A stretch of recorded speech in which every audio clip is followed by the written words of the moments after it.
Hey Zoe, thanks for your response. That was really exciting. I love this idea that writers implicate themselves with their writing. I think that's dead on and fascinating and so astute, and thanks for it.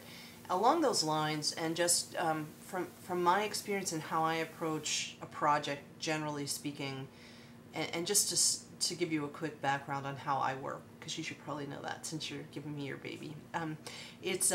I believe that people come in with all sorts of different training backgrounds and experiences, and so for me, it's almost like dealing with a group of people speaking different languages. And so what I try to do in a process is find a very simplistic common denominator, a very simple shared human experience. It could be really silly or it's just simple, and then from there I try to find ways to give my artists permission to use all of their tools, but then also to have this connective tissue where they come back in together and touch base around it. So that's how I work. And one of the things that I look at right away is the idea of the triple goddess, just because it's the mission of the company to look for, the voices of women. So the triple goddess is this aspect of woman, the idea that there's the maid, the mother, and the crone. The maid sort of being the girl of the flowers, the flower girl, the one, playful, frolicky, innocent. And then the mother, obviously the nurturer, bearing fruit. And then the crone giving wisdom. And so what struck me in those terms is what Raskolnikov does is he kills the crone. And I find from my particular way of working it's just really disturbing and fascinating to me.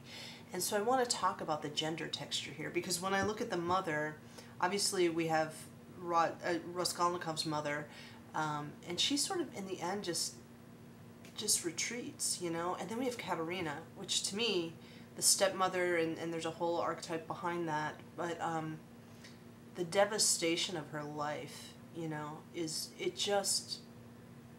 just left me stunned, and the detail with which she kind of went out, and so both with the crone and Katerina, I felt like they were angry, they were kind of in-your-face women, but within the context of that particular world, it made complete sense, because what else were they going to do?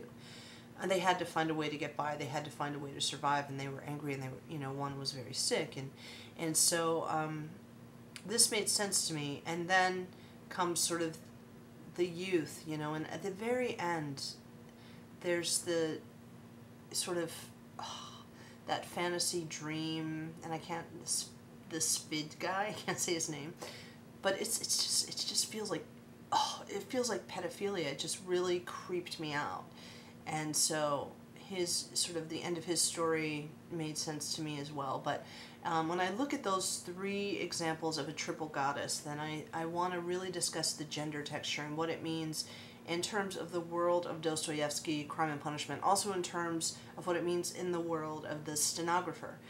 Because we have this learned professor juxtaposed against this younger woman who dances for a living erotically, and who used to be his student. So I kind of want to look at that. And then the other triple female thing is obviously the triple Marys I always look at, which is more of a Christian thing, but the prostitute Mary, which would be Sonia, and it just kind of.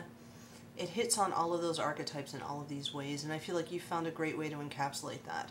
But I want to talk about the gender texture in terms of this world, because it was disturbing for me, quite frankly, to know that Raskolnikov's, college friend could, give him contract work if he would write pamphlets discussing whether or not women were human, and that it wasn't taken seriously, but it was, it was in this world, this sort of this hostility across the board, and what women had to do to survive.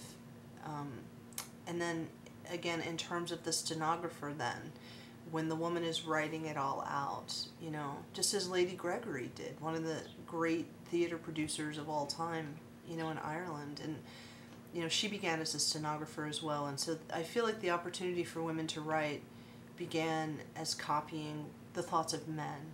And in particular, also, I know I'm talking about a lot, but there's like the micro and the macro, and so I'm trying to keep it micro, but the macro is fascinating, and so what's going on right now in our culture with theater, and how women, women writers are sort of being erased once again, and it's thought that what women have to say isn't interesting, or that it's this or that it's that.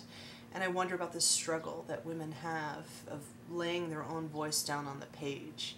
They've obviously done it, but if it doesn't get acknowledged, and if it keeps falling away, and if it keeps getting ignored, then then the copying and the stenography comes in again, and then it's all about getting back to the story. I'm going to stop talking. I think if you could just talk to me about the gender texture, the women of Dostoevsky and the woman of your play, that would be phenomenal. Thank you so much.